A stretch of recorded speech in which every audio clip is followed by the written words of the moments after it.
अस्सलामुअलैकुम। Welcome to JK civil services. आज हम क्वेश्चंस करने जा रहे हैं बजटरी कंट्रोल पे। आपका पहला ही क्वेश्चन है, व्हाइल प्रिपेयरिंग या cash budget opening balance of cash is added to. अगर आपको पता ही है, एक कंपनी में बहुत सारे बजट्स बनते हैं, बजट्स की तो हद नहीं, इतने बजट्स बनते हैं। Cash budget, material budget, raw material budget, production budget, मतलब बहुत सेल्स बजट, बहुत सारे बजट्स हैं। इन्होंने बात की है कैश बजट की। आपको पूछा गया, अगर हमें कैश बजट बनाना है और अगर हमें opening balance of cash already थी, उससे क्या करेंगे, उससे क्या इफेक्ट देंगे। क्या वो पेमेंट्स को ऐड करेंगे, इसने बोला ना ऐड कहाँ करेंगे, क्या वो प्रॉफिट को ऐड करेंगे, जो कैश बचा है क्या वो प्रॉफिट को जाएगा, क्या वो लॉस को ऐड करेंगे, क्या वो रिसीट्स को ऐड करेंगे। तो देखिए, कैश बजट जो बनता है ना, इसमें हिसाब रहता है कि हमें कितनी पेमेंट्स करनी होगी आइंदा साल में, हमें कितनी रिसिप्ट्स मिलेगी, रिसीट्स कितना हमारा इन कितना होगा, कैश का इन कितना होगा, आउट कितना होगा। तो ऑलरेडी अगर हमारे पास कैश होता है ना, उसको सीधे रिसीट्स में ऐड करते हैं। आया आपको समझ में, उसको सीधे रिसीट्स में ऐड करते हैं, क्योंकि वो कैश है, वो रिसीट साइड से आएगा, उसको पहले उसमें ऐड करते हैं अगर ओपनिंग बैलेंस ऑफ कैश हो।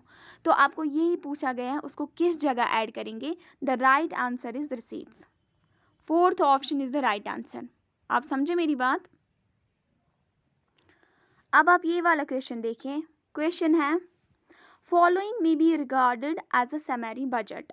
इसमें से नीचे कुछ बजट्स देखे हैं, आपको बोलना है समरी बजट किसे बोलेंगे। प्रोडक्शन बजट को, मास्टर बजट को, कैश बजट को, सेल्स बजट को। तो आप जानते हैं समरी बजट बोलते हैं कि मास्टर बजट को। Master budget is the right answer. अब ये मास्टर बजट क्या होता है, जब हम कंपाइल करते हैं ना एक ही जगह, सबको कंपाइल करते हैं ना, किनको, जब हम functional on the base of function जो हम बजट्स बनाते हैं ना, जब हम उनको एक ही जगह रिकॉर्ड करते हैं ना, उसे बोलते हैं समरी बजट। अब फंक्शनल बजट्स क्या होते हैं, जैसे हमारा हो गया sales budget, production budget, raw materials budget, labour budget, बहुत सारे फंक्शनल बजट्स बहुत ज़्यादा हैं, अलग अलग करके ये तो खुद बजट्स हैं। जब इनको एक ही जगह समराइज करेंगे ना, उस टाइम इन्हें बोलते हैं मास्टर बजट। तो आपको यही बोला गया है, वो कौन सा बजट है जिसमें समरी और बजट्स हो जाती हैं, मतलब कंपाइलेशन हो जाता है, तो उसे कहते हैं मास्टर बजट। रखा आपने याद, master budget is the right answer.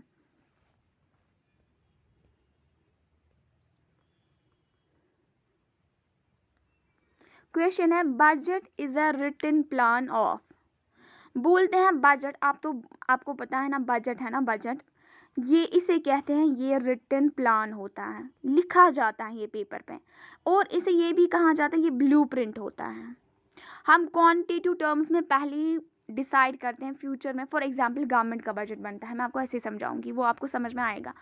Government का बजट बनता है, वो पहले ही बोलती है, जो हमारी गवर्नमेंट है ना, वो बोलते हैं इतना हमारा सोर्सेस ऑफ रेवेन्यू रहेगा, इतनी हमारी एक्सपेंस या पेमेंट्स रहेगी।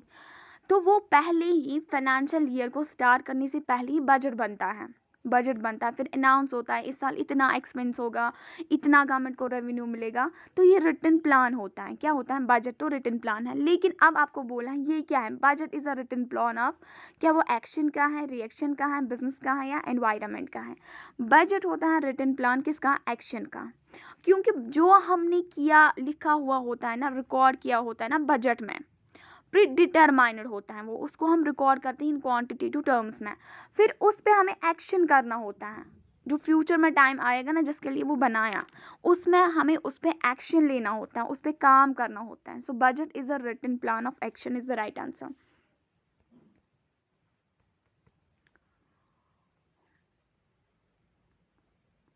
यहाँ देखिए, क्वेश्चन पूछा गया है आपसे, अब production budget is based upon. Production budget किसके, मतलब किस पे डिपेंडेंट है, cash budget, overheads budget, sales budget, purchase budget. ज़रा आप खुद बोले, इस मतलब आप खुद सोचें इसमें से क्या आंसर है। आपको हमेशा ख्याल रखना है, प्रोडक्शन बजट है ना, पहला इनकी बेस जो इसकी बेस रहती है ना वो सेल्स बजट है। अब कैसे? जब हमें पता होगी मार्केट में डिमांड कितनी है, डिमांड की ही तो सेल होगी ना। 100 की डिमांड है, 100 की सेल करेंगे आप। क्या डिमांड है, क्या सेल्स बजट है, मतलब क्या हमारी डिमांड है, कितने कस्टमर्स हमसे प्रोडक्ट मांग रहे हैं। अगर मानिए हमें 1000 की डिमांड है, तो हम उसी के हिसाब से अपना रॉ मटेरियल लाएंगे, लेबर्स को अरेंज करेंगे, पैसा अरेंज करेंगे। लेकिन सबसे पहले क्या पता होनी चाहिए, हमारी डिमांड कितनी है, हमारी डिमांड कितनी है। इसीलिए प्रोडक्शन बजट की बेस क्या होती है, that sales budget. Sales budget is the right answer for this question.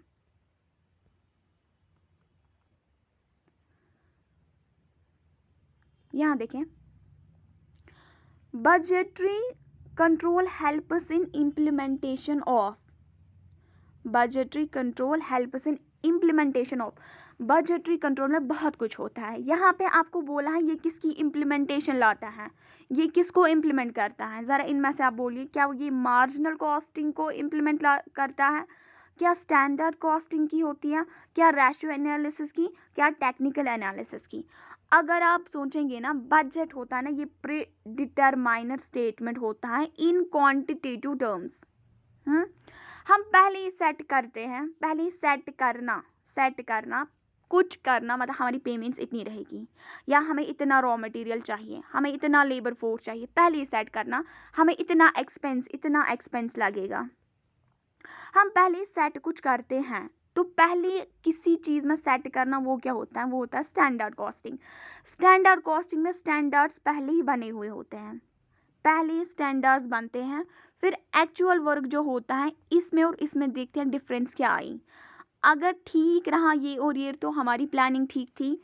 अगर स्टैंडर्ड्स हमारे कुछ और थे, जैसे हमने बोला था हमें 100 का एक्सपेंस लगेगा, हम 200 का एक्सपेंस कर रहे हैं, इट मीन्स हमारी प्लानिंग बिल्कुल गलत है, हमें कुछ अंदाज़ा ही नहीं है कंट्रोलिंग मैनेजमेंट का।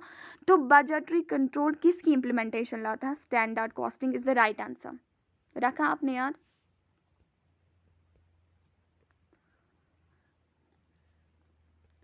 क्वेश्चन है, functional budget is subsidiary to.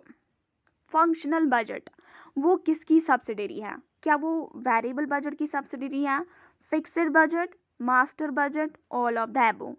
अगर आपने अभी याद रखा होगा, मैंने आपको बोला मास्टर बजट ये समरी होती है फंक्शनल बजट्स की।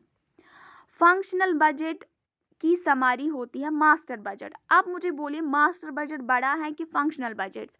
फंक्शनल बजट जो भी होते हैं ना, जैसे सेल्स हो गया, परचेज होगा, रॉ मटेरियल हो गया, लेबर हो गया, ये बहुत सारे हैं, इनको जब एक ही जगह कंपाइल करें वो बनेगा मास्टर बजट।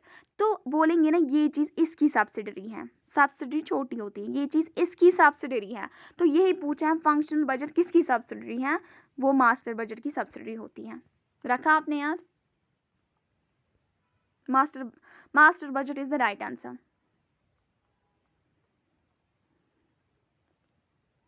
यहां देखिए आप, क्वेश्चन है, the budget is formulated with a dash approach in a state of dash approach. नीचे कुछ ऑप्शंस हैं, top down, bottom up, top down, narrow, broad, none of these. आपको बोला है बजट फॉर्मुलेट कैसे करते हैं। बजट पहले मैं आपको ऐसे समझाऊंगी, फिर आप खुद आंसर करेंगे। बजट है ना, बजट ये टॉप लेवल मैनेजमेंट है, अल्टीमेटली इसको फ्रेम करेगी टॉप हेड्स। लेकिन आप मुझे बोलिए, क्या टॉप लेवल मैनेजमेंट खुद मार्केट का इंफॉर्मेशन रखती हैं? नहीं, इनको सेल्स डिपार्टमेंट होता है अलग, वो इसको सेल्स की इंफॉर्मेशन देता है। इनको रॉ मटेरियल्स डिपार्टमेंट अलग होता है, वो इनको रॉ मटेरियल्स की इंफॉर्मेशन देता है। इनको लेबर सुपरवाइजर्स अलग होते हैं, वो इनको लेबर की इंफॉर्मेशन देता है। इनको प्रोडक्शन की अलग डिपार्टमेंट, वो इनको प्रोडक्शन की इंफॉर्मेशन देते हैं। तो ये ABCD, ये इसको टॉप मैनेजमेंट को इन्फॉर्मेशन देता है, ये टॉप को इन्फॉर्मेशन देता है, ये टॉप को इन्फॉर्मेशन देता है, ये टॉप को इन्फॉर्मेशन देता है। अल्टीमेटली ये फिर डिसीजंस लेते हैं। आया आपको समझ में बजट को फॉर्मुलेट करने में कैसे, ये कैसे फॉर्मुलेट होते हैं। पहले इन्फॉर्मेशन होनी चाहिए, ऐसे ही नहीं ना, मतलब गवर्नमेंट के पास मैं आपको गवर्नमेंट की एग्ज़ाम दे रही हूँ। गवर्नमेंट को बजट बनाना है, इस साल इतने रोड्स बनेंगे, इस साल इतने कॉलेजेस बनेंगे, उस पे 10 करोड़ का खर्चा आएगा। लेकिन आप मुझे बोलिए जो प्राइम मिनिस्टर है, क्या उसको खुद से पता है इतने कॉलेजेस की ज़रूरत है? नहीं। नीचे उनकी जो डाउन अथॉरिटीज़ है वो इनको बोलती है इस इलाके में एक ही कॉलेज है, आज दूसरा या 3 और कॉलेजेस ऐड करेंगे क्योंकि बच्चे पॉपुलेशन बढ़ रही है स्टूडेंट्स की। तो नीचे से ये इन्फॉर्मेशन आती है ऊपर, बजट ऐसे ही फॉर्मुलेट होते हैं, ऐसे अच्छी इन्फॉर्मेशन होती है, बजट्स भी अच्छे से फॉर्मुलेट होते हैं। तो अब क्या आएगा इसमें answer? Bottom up top down, bottom up top down आएगा इसमें। पहले बॉटम से ही इन्फॉर्मेशन जाएगी, बॉटम अप, ये इसको बोलेंगे इतने कॉलेज की ज़रूरत है। हाँ, फिर ये बनाते हैं, जब ऊपर वाले बनाएंगे ना, ऊपर वाले जब फिर बजट फ्रेम करते हैं ना, देखो इनको अपनी भी कुछ रिस्पॉन्सिबिलिटीज़ होती है, अपने डिपार्टमेंट्स की कुछ जिम्मेदारियाँ होती हैं जो बहुत हाई लेवल की होती हैं, और ये नीचे से अपना अपना बोलते हैं। पहले ये बोलेंगे, जाएगा ऊपर, फिर जब ये फॉर्मुलेट करेंगे ना, ये इनको बोलेंगे हाँ इसने ये इन्फॉर्मेशन दी, इसने ये इन्फॉर्मेशन दी, ये इन्फॉर्मेशन दी, ये इन्फॉर्मेशन दी, अल्टीमेटली हमने ये बजट बनाया है, इस पे इस साल काम होगा, इससे इस साल काम होगा। काम कौन करेगा? काम तो फिर ये नीचे वाले ही करेंगे ना, नीचे वाले ही ये काम करेगा, ये बड़ा वाला इसको पैसे देगा, ये लो हाँ इसको ये काम करना। So the right answer is bottom up top down is the right answer for this question. आपको आया समझ में ये कैसे होता है? This one is the right answer.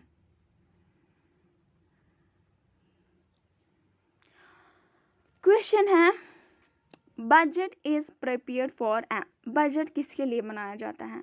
Indefinite period, definite period, period of 1 year, 6 months. Budget है ना, बजट डेफिनेट पीरियड के लिए बनाया जाता है, मतलब इसकी बाउंड्री, इसका लिमिट, इसका ड्यूरेशन वो हमें पता होनी चाहिए। चाहे आप मतलब वीक्स के लिए बनाएं, चाहे आप मंथ्स के लिए बनाएं, चाहे आप 1 साल के लिए बनाएं, चाहे आप 10 साल का बजट बनाएं, चाहे आप 5 साल का बजट बनाएं, टाइम ड्यूरेशन क्या भी हो आपकी, लेकिन वो डेफिनेट होनी चाहिए। आप बजट बनाएंगे, आपको बोलेगी बजट कब तक चलेगा, ये कब तक है आपका, हमें नहीं पता, जब तक चलेगा तो तब तक, जब तक ये ठीक रहेगा, ऐसा नहीं होता। आप 1 साल से ज़्यादा के लिए भी बजट बना सकते हैं, 6 मंथ्स के लिए भी, 1 पीरियड के लिए भी, लेकिन द कंडीशन, डेफिनीशन क्या है? Budget is prepare for a definite period. Definite period is the right answer. वो डेफिनेट पीरियड आपकी 6 मंथ्स भी हो सकते हैं, 1 साल भी हो सकता है, 5 साल भी हो सकते हैं, ये अपनी मर्जी होती है। हाँ, एज़ पर द रिक्वायरमेंट उसके हिसाब से बजट बनता है। Definite period is the right answer. आया आपको समझ में? अब ये वाला क्वेश्चन देखिए आप। क्वेश्चन है on the basis of time budgets में be classified into dash groups. Time के हिसाब से, टाइम के हिसाब से बजट्स की क्लासिफिकेशन कितनी हो सकती है? क्या 4, 2, 3, 5? अगर आप देखेंगे ना, time on the basis of time हमारी 3 क्लासिफिकेशंस ऑफ बजट्स होती हैं। पहले मैं बोलूँगी आपको बजट किस किस हिसाब से बनता है। बजट बनता है on the basis of time, on the basis of functions, on the basis of flexibility, फिर इसके अपनी सब क्लासिफिकेशंस होती हैं। आपको पूछा गया अगर हमें टाइम के हिसाब से बजट बनाना होगा उसमें कितनी क्लासिफिकेशंस होगी? On the basis of time हमारा होता है लॉन्ग टर्म बजट, और होता है हमारा शॉर्ट टर्म बजट, और होता है हमारा current budget. Long term budget, short term budget, current budget. अब आप मुझे बोलिए कितनी सब classifications I? 1, 2, 3। So the right answer for this question is 3। एक तो लॉन्ग, एक तो शॉर्ट, एक तो current. Long term budget, short term budget, current budget under time budgets, ये इसकी सब क्लासिफिकेशंस रहती हैं। So the 3 is the right answer.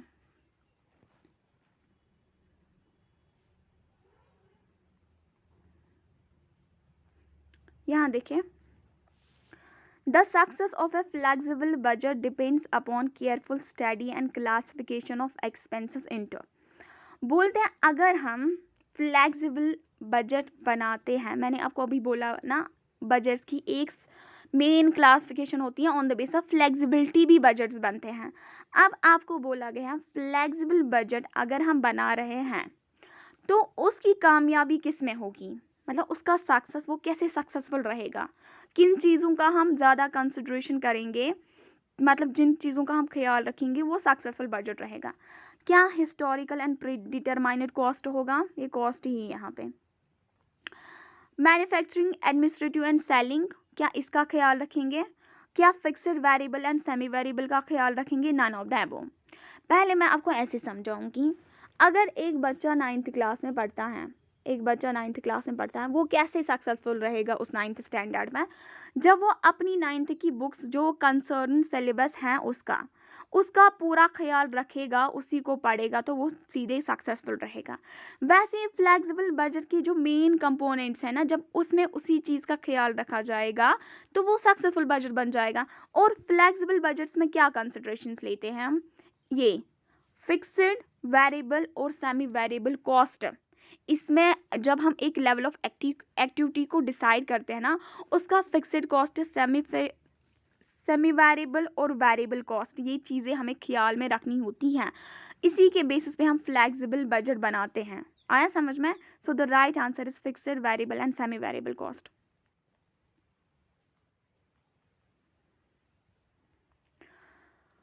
Long term budgets are prepared for. Long term budgets अगर हमें होगा ना, अभी मैंने आपको बोला ये टाइम बजट के अंडर आता है, लेकिन आप मुझे बोलिए लॉन्ग टर्म बजट हम किसके लिए बनाएंगे? कैपिटल एक्सपेंडिचर के लिए, रिसर्च एंड डेवलपमेंट के लिए, लॉन्ग टर्म फाइनेंस के लिए, all of the above. Capital से आप समझते हैं ये बहुत टाइम के लिए, इसके लिए बहुत पैसा भी चाहिए, बहुत टाइम के लिए ब्लॉक भी हो जाता है, तो ये तो पहले ही लॉन्ग टर्म है, इसमें कोई शक है ही नहीं। लॉन्ग टर्म फाइनेंस तो खुद ही लॉन्ग टर्म है। अब है रिसर्च और डेवलपमेंट में कन्फ्यूजन, क्या ये लॉन्ग टर्म है या short term? Research and development में ये कोई छोटी चीज़ नहीं होती है। जब आपको सच में किसी चीज़ का रिसर्च और डेवलपमेंट लानी होती है ना, उसमें बहुत बहुत बहुत पैसा जाता है, और ये इसमें जो पैसा डाला जाता है ना, उसे कैपिटल एक्सपेंडिचर भी कहा जाता है, और वो ये लॉन्ग टर्म में भी आता है। अगर आपको टैक्सेशन की नॉलेज होगी ना, अगर किसी कंपनी ने रिसर्च एंड डेवलपमेंट में पैसा लगाया ना, उसको डिडक्शन 100% की भी मिलती है टैक्स डिडक्शन, या 120% की भी। आप देखिए उससे ज़्यादा जो उसने खर्च किया उससे ज़्यादा उसको मिलती है डिडक्शन। तो इस पे कितना पैसा लगता है आप खुद ही सोचें, और ये कितना ज़रूरी है। पूरी मतलब हर कोई कंट्री चाहती है उसकी कंपनीज रिसर्च एंड डेवलपमेंट में जाएँ, उससे डेवलप हो जाएगी कंट्री। सो ये सारे लॉन्ग टर्म बजट्स में आते हैं। All of the above is the right answer.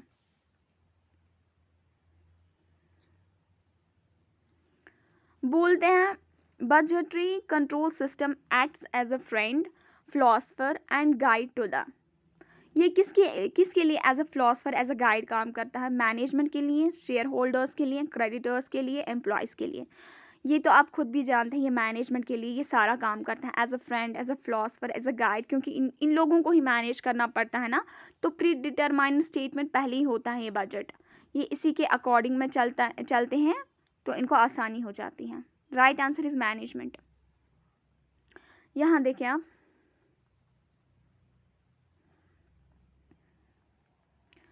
Dash is the documentation of policies and procedures involved in implementation of budgetary control system. बोलते हैं कोई चीज़ है, ये कोई चीज़ है, वो होती है documentation of policies and procedures. उसमें लिखा हुआ होता है कि वो पॉलिसीज़ एंड प्रोसीजर्स जिनसे हम इम्प्लीमेंट करते हैं बजटरी कंट्रोल सिस्टम को। अब नीचे कुछ ऑप्शंस, क्या वो ऑर्गेनाइजेशन मैनुअल हैं, बजट मैनुअल हैं, both A and B, none of this. अगर आप देखेंगे ना ऑर्गेनाइजेशन मैनुअल, उसमें भी होता है पॉलिसीज़, प्रोसीजर्स, रूल्स, रेगुलेशंस, मगर उसमें जो ये पॉलिसीज़ एंड प्रोसीजर्स होते हैं ना, वो किसके रिलेटेड होते हैं? वो ऑर्गेनाइजेशनल स्ट्रक्चर के रिलेटेड होते हैं। फॉर एग्जांपल हमारा सुपरवाइज़र कौन रहेगा, हमारी फंक्शनल मैनेजमेंट होगी यहाँ पे, या डिविजनल स्ट्रक्चर होगा हमारा, सुपरवाइज़र कौन रहेगा, स्पेन ऑफ कंट्रोल क्या रहेगा, एक के अंडर कितने काम करेंगे। आपको आया समझ में? वो ऑर्गेनाइजेशन स्ट्रक्चर डिफाइन करता है। लेकिन बजट मैनुअल है ना, इसमें होता है policies and procedures regarding the budgets, budgetary control system implementation, हमारा कितना एक्सपेंस रहेगा, कितनी रॉ मटेरियल्स होगी, कितना परचेज होगा, कितना sales. On the base of estimations we prepare the quantitative predetermined statements. So the right answer is budget manual. is the right answer. B option is the right answer for this question.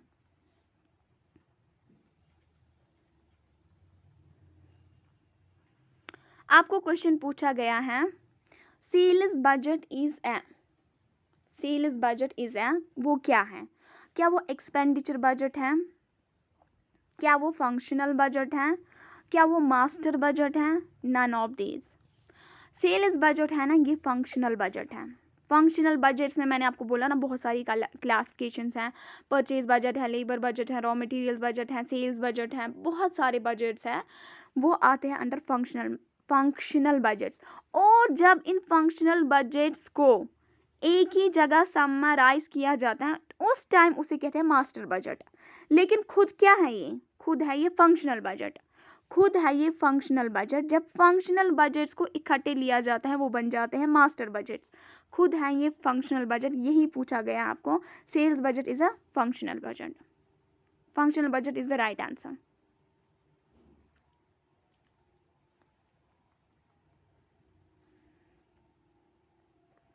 यहाँ देखिए आप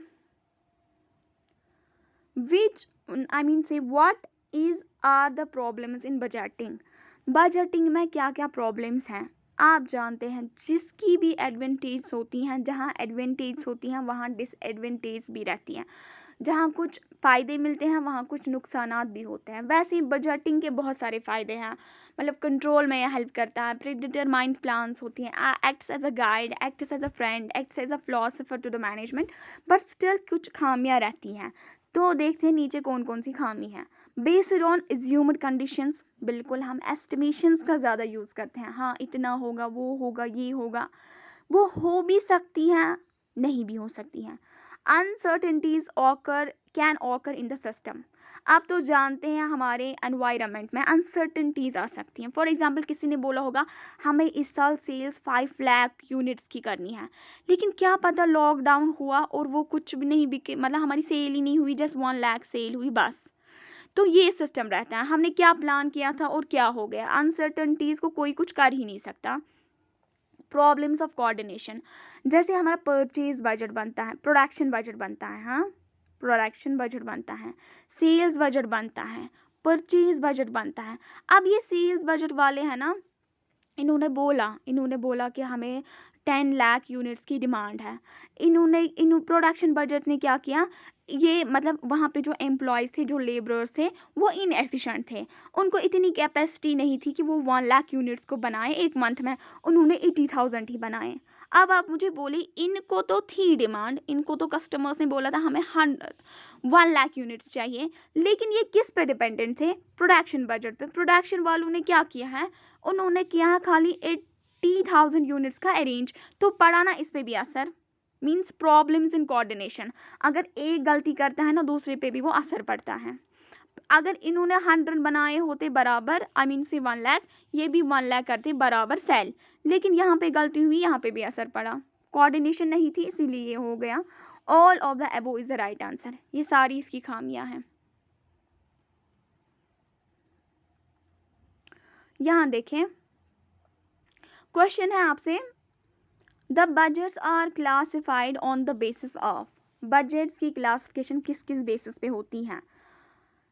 time, function, flexibility. मैं आपको बोल चुकी हूँ budgets की classification होती है on the base of time, function, flexibility. रखा आपने याद. All of the above is the right answer. All of the above is the right answer.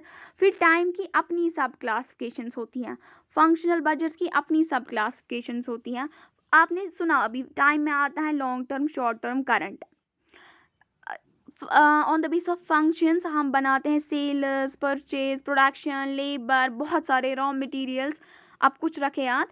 On the base of flexibility हमारे 2 बनते हैं, क्योंकि अगर आपको क्वेश्चन आएगा फ्लेक्सिबिलिटी बजट्स में क्या क्या आता है, उसमें आता है एक तो आएगा फिक्स्ड बजट जो फिक्स्ड रहता है, एक आता है फ्लेक्सिबल बजट. अगर कुछ चेंज आए इसमें हम ला सकते हैं. अगर कुछ अनसर्टेनिटीज़ आई इसमें हम कुछ ऐड लेस नहीं कर सकते. अगर कुछ हमें लगा हमें कुछ और मतलब कुछ और हमारा चेंज हुआ तो हम इसमें ऐड लेस कर सकते हैं, इसलिए इसको फ्लेक्सिबल बजट कहते हैं.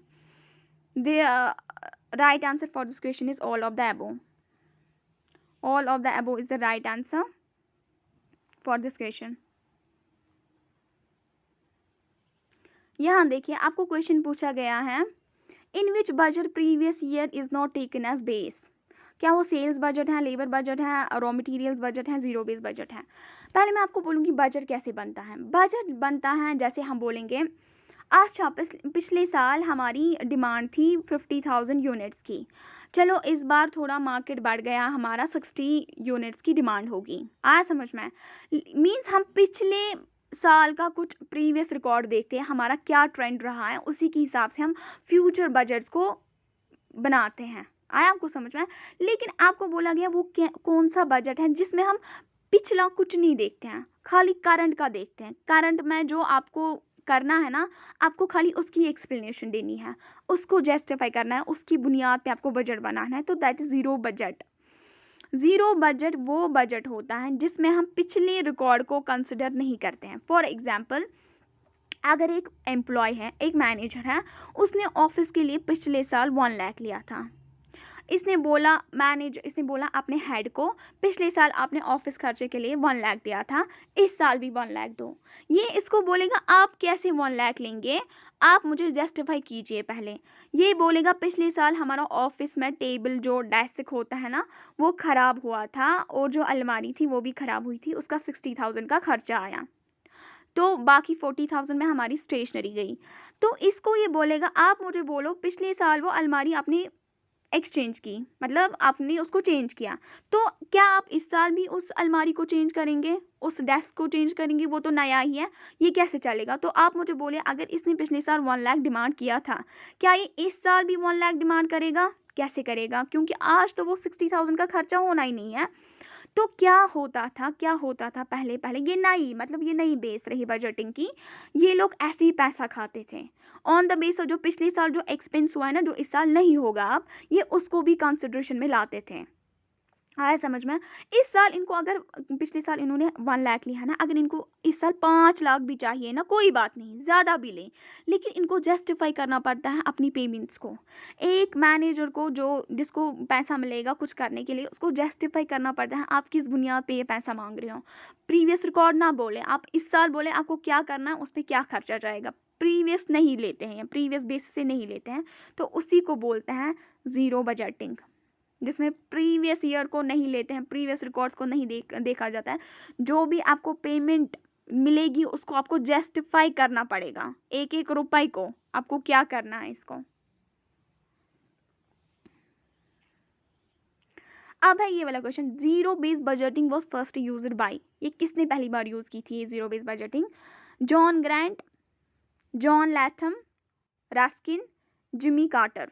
The right answer is Jimmy Carter. Jimmy Carter ये यूएसए के एक बंदे थे, इन्होंने पहली बार जीरो बेस बजटिंग को लॉन्च किया। कैसे किया? इनको स्टेट एक्सपेंडिचर को कंट्रोल करना था। अब तो आप बोलिए स्टेट में जो बंदे होते हैं या सेंट्रल में, आप देखिए खुद ही कितना घपला होता है पैसों का। बोलते हैं हमें 10 लाख चाहिए, फिर वो 1 लाख का ही खर्चा करते हैं, 9 लाख अपने घर लेते हैं, 9 लाख अपने घर लेते हैं। तो इसने, क्योंकि वो पास्ट के बेसिस पे बोलते हैं, जैसे उन्होंने एक रोड बनाया, उस पर इनको 5 लाख का खर्चा आया। इस बारी उनको रोड नहीं, उनको मामूली सा कुछ करना है, ये उसके लिए भी 5 लाख ले रहे हैं। इसने इनको बोला हमें स्टेट का एक्सपेंडिचर कंट्रोल करना है। आप कैसे वही बेस लेते हो हर साल और वही पैसा मांगते हो? हाँ, आपको चाहे ज़्यादा चाहिए या कम चाहिए, हमें आपको अपना पॉइंट जस्टिफाई करना पड़ेगा। तो जब इसने इसको लॉन्च किया, इसमें बहुत ज़्यादा इसने कंट्रोल किया एक्सपेंडिचर को। सो ही वॉज जिमी कार्टर। सो मुझे उम्मीद है आपको समझ आया होगा। This is enough for today. With this I am concluding. Stay blessed.